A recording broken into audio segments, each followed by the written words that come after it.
Hello guys, my name is Philip, and in this video I'm gonna be talking about a few things that I think a lot of Fabstronauts probably disagree with. So I just wanted to say that I'm not making this video to make myself an example for other people. I'm not doing this particular video to inspire anyone. I really just think it's a very interesting story to share. About my NoFap journey and regarding female attraction in particular. So this is probably gonna be my first NoFap video that's fully dedicated to the female attraction topic. So this is day 84, I think it's now, on my NoFap journey. I was just in Berlin, and what happened in Berlin was okay, so I'm just gonna go right to the story, right? I was at this techno rave in Berlin, and sorry, there were drugs involved. Yes, I was on ecstasy and she was on LSD. So you know, there was a little bit of that as well that affected our connection, definitely. But there was a lot of NoFap superpowers here as well, and the reason for that I will go into as the story goes on. So we found each other basically just by dancing, and when I'm on this sort of drugs, I tend to sort of just feel a sort of negative and positive energy in every single person in the area. So, well, especially in psychedelics, but also ecstasy has this effect. With every single person, you can just feel a negative or a positive energy. So I tend to just sort of gravitate towards the people with a positive energy, and this woman in particular had a very positive energy, in my opinion, because of the way she was dancing. Now, she didn't look very hot.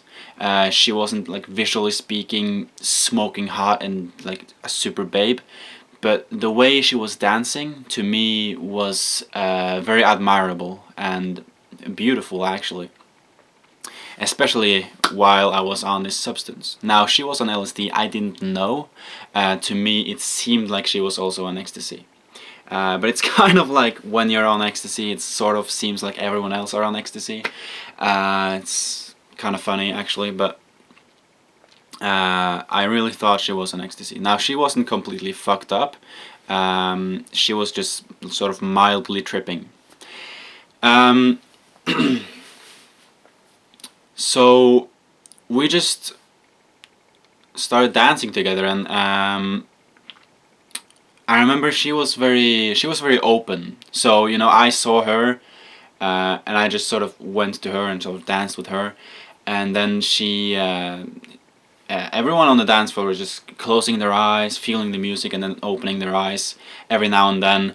And when she opened her eyes, she saw me and she just started asking me questions like, "How do you like the atmosphere? What do you think about this place?" And I just responded like, "Well, it's my first time in Berlin, and I love the atmosphere. I love the music. Like, I was very ecstatic, which is why the drug is called ecstasy. It makes you ecstatic, and I was, because of the atmosphere, because of the drugs, because of the music. It was just a glorious feeling." And so I just looked around and I said, "Wow, I love this music. I love the atmosphere. I love the people here. Everyone's just feeling the music in their own way. Everything's just perfect. Everyone's doing what they do because it's the right thing to do for them."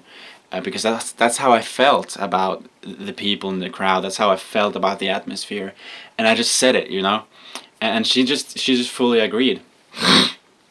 And she was like, yeah, exactly. And then she started like touching my arms, and she was like, "Wow, you have really nice skin."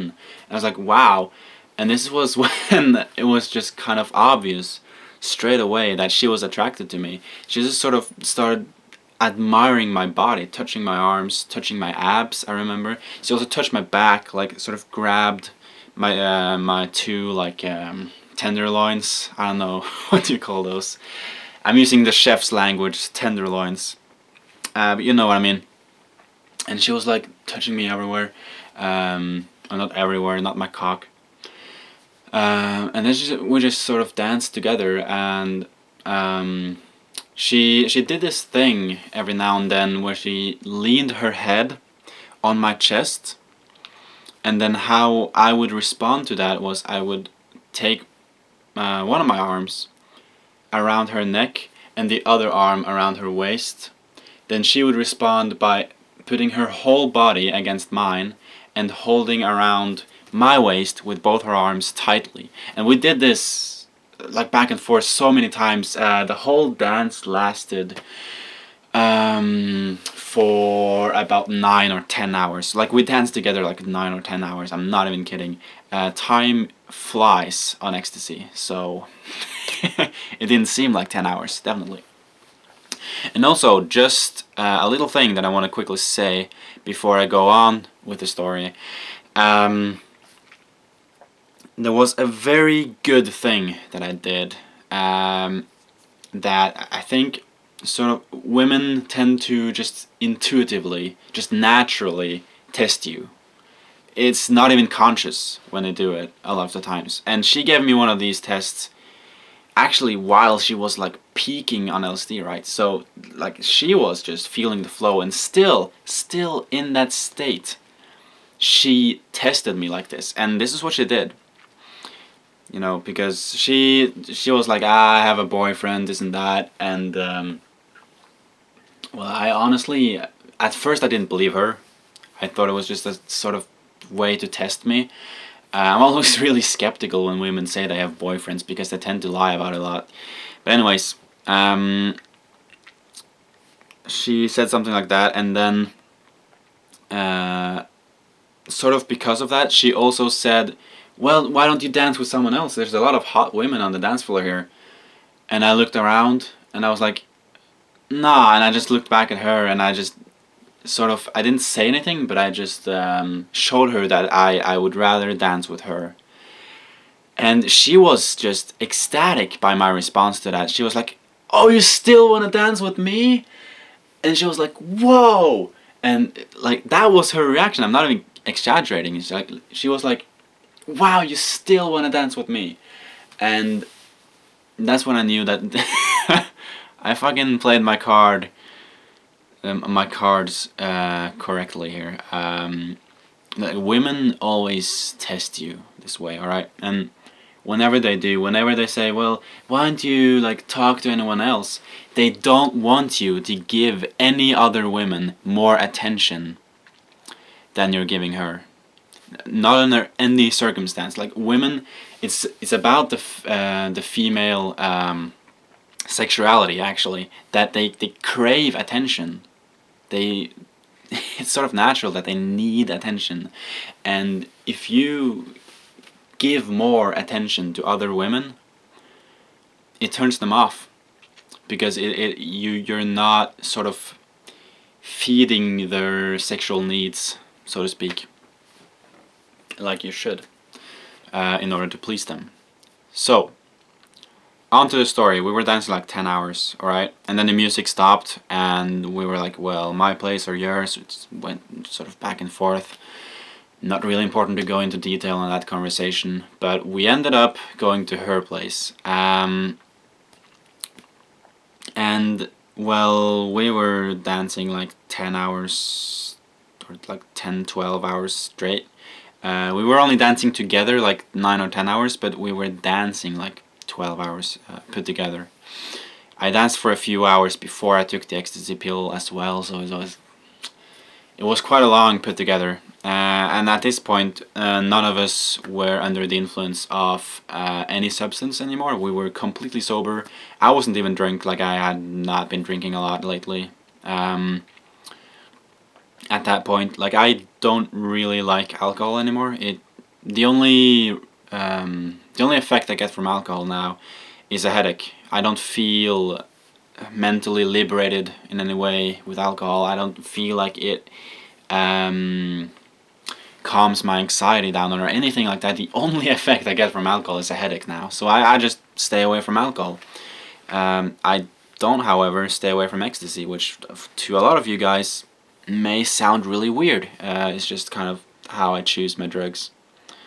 But anyways, yeah, we went to her place, and the first thing I noticed was her awesome record collection, like ridiculously awesome, like vinyl, right?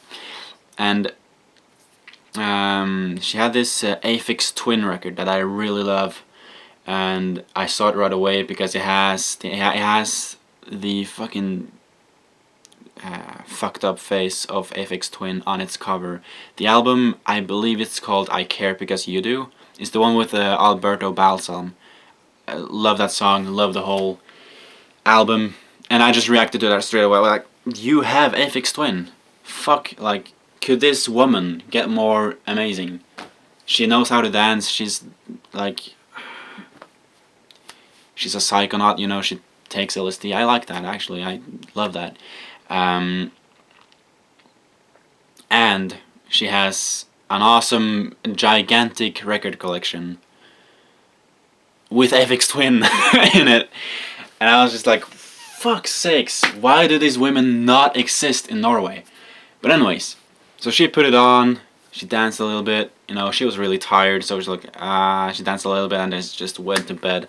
And then we slept together for like a few hours, and then we woke up, we cuddled a little bit, and then we sort of stopped cuddling, and then sort of back and forth, and then we slept, and then we woke up, we got Indian food, we ate some Indian food while watching Game of Thrones, and then we went to bed again. And now, this is where it gets really interesting, because she did have a boyfriend, okay? This was not a lie that she made up to test me. But I, as the sort of evil man that I am, I still just wanted her so much, because, and it wasn't because I wanted to destroy her relationship. Her boyfriend was in Switzerland, so I just thought, well, he will not have to know about this. That's what I thought. And I also thought that this woman is special. She was special. The way she danced, the way she moved, the way she talked, like, she was an awesome conversation partner as well. I remember while we were eating Indian food, our conversations just went so well. I mean, we just talked to everything and nothing at the same time. It just clicked, like, it just fucking clicked. And she was like twice my age, maybe. She was way older than me, but she still had an amazing body. Like, I just remember her body. She had this hourglass and these wide hips that I love, and a wonderful ass. And so I knew that she had a boyfriend, and she kept saying, like, I don't want to ruin this, I don't want to ruin this, I want to marry this man. But I just sort of kept trying to flirt with her physically, because we were in the bed together for a very, very long time. I think put together, it was about, like, it was a ridiculous amount of time. It must have been more than 24 hours that I was actually trying to, like, physically seduce her. So what happened was, I did this thing. I did this several times through, you know, us sleeping together. But this is basically what I did. So we were just laying side by side like this, right? Or should I say it like this? Like, if that's her and that's me. So we were laying like this, and then I would sort of slowly move towards her. Then I would lean my head on her neck. If she didn't react negatively, I would then put my hand on her waist. If she didn't react negatively to that, I would put my whole arm around her belly. Then I would put my other arm, like, around, so I would spoon her, right? If she didn't react negatively to that, you know, again and again, if she only gave me, like, positive body signals, I would just keep sort of putting her more and more tightly around me. Now the next step would be to just put my legs and my whole, like this part of my body, tightly to hers. And what she did as a sort of body signal to signalize that she was actually liking it, which, she was such a fucking tease, alright? She would sort of rub her ass against my cock every time we'd do this. Every time we'd sort of put her tightly around me and put my legs tightly against hers. She would then put her ass, like rub it against my cock, and that just turned me on so much. It made me not care about the fact that she had a boyfriend. I mean, I know I sound evil telling this story, but try to put yourself in the same situation, okay? This girl is fucking special, and every part of her body is telling me that she wants me, and I know that I want her. Alright? So then again, I kept doing this, and then she was like, pushing me away after like half an hour of laying like this, like, I have a boyfriend, you shouldn't touch me. And then I would not be in physical contact with her for a little bit, and then I would try again, back and forth, and then the last time I was laying like that for a very long time. I was spooning her for a very long time, and she did still not react negatively to it. She still did not push me away. So then I would try to sort of go to the next level, right? So what I did was I put my arm, so I was we were both wearing clothes the whole time. So then I would put my arm under her top, and then touch her belly, like skin to skin. And then slowly, this all happened very slowly. Again, this whole process took about 24 hours. I'm not even exaggerating. It was a ridiculous amount of time that I had to spend trying to seduce her. Then I would slide my arm up to her boob, and she did not react negatively to this, which I was actually positively surprised. So I thought she was fucking gonna kick me out.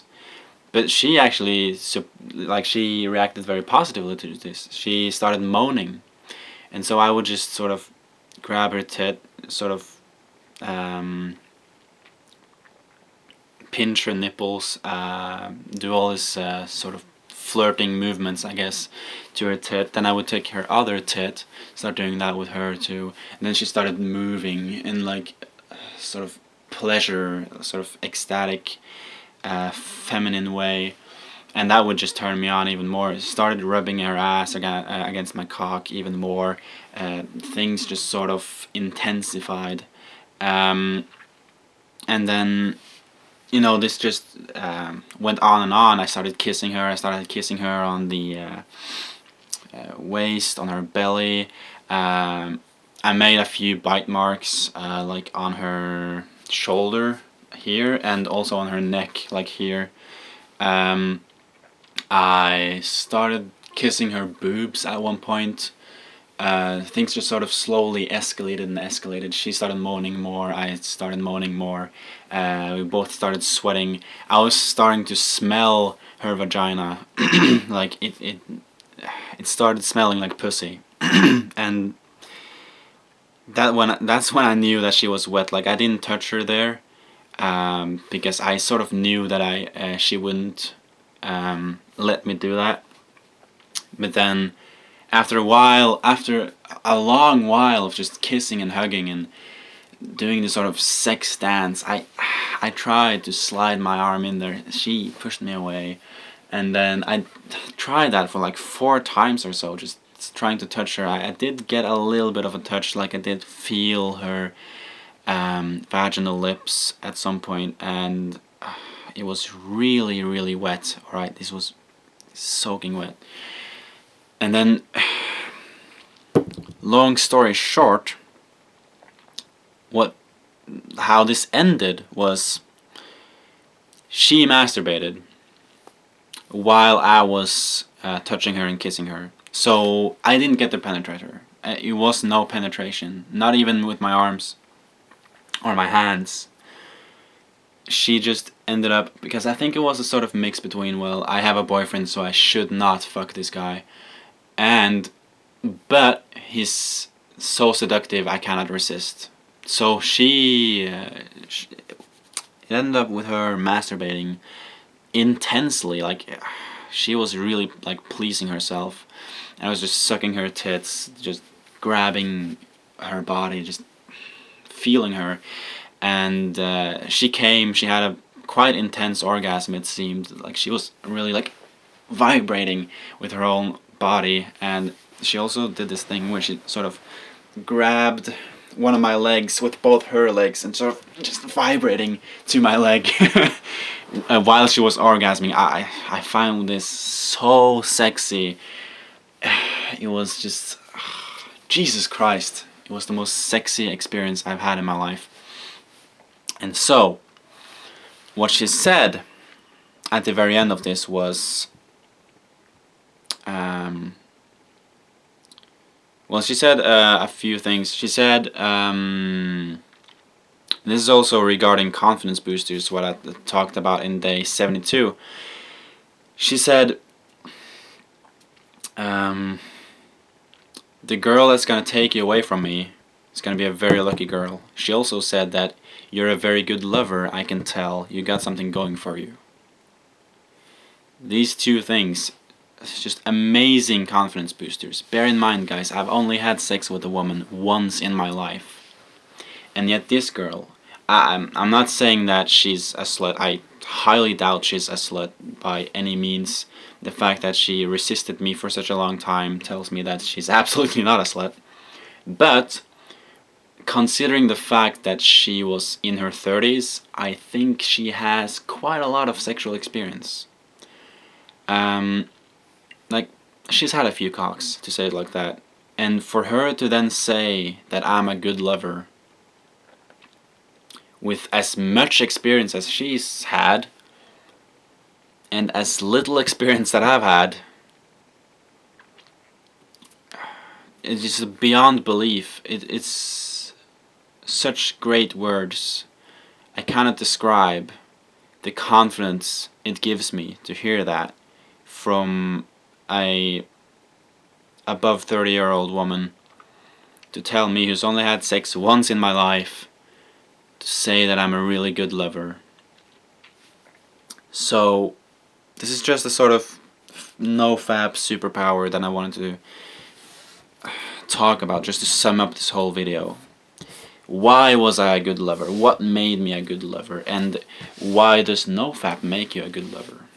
Now, what made me a good lover was my patience. My patience, and at the same time my sort of truthfulness in my body language. Like my ability to show her my love.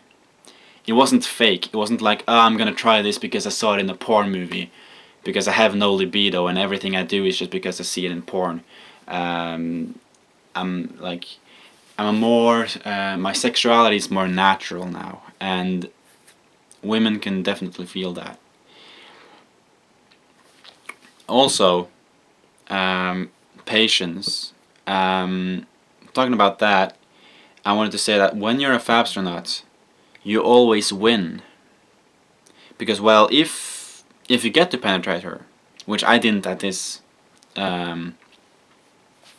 instance, but if you were to actually get access to her pussy, per se, you would win, right? Because you would get laid, you would get sex. It's amazing. Sex is awesome. But also, if you don't get to penetrate her, you still win, don't you? Because you get to keep your sexual energy. So you always win when you're a Fabstronaut. And that's the amazing thing. And that's just that sort of mindset and that way of life is gonna make you into a very, very, very patient lover.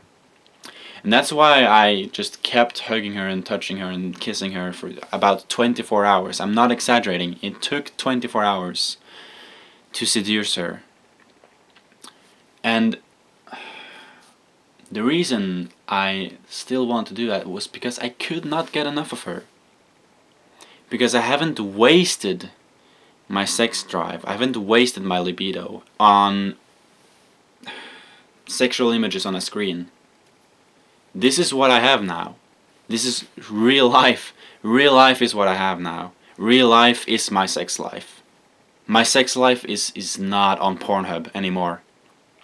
So, am I just gonna give up? Am I just gonna, well, she's not worth it, go out the door after like we danced like 9 hours and I'm just gonna leave her? Fuck no. Alright, so she was special and I could sense that she was special, and well, I can't say that I completely fell for her, but right there and then, at that very moment, I would say I was in love with her. In the moment, I was in love with her. Definitely. She was amazing. So, yeah, that's really just a NoFap sort of superpower. Or superpower. The thing is, it's not really a superpower. The thing is, I think that men are naturally supposed to be good lovers. I think men are naturally made to be good in bed. Pornography is destroying men. It's fucking... It crushes masculinity. Destroys it.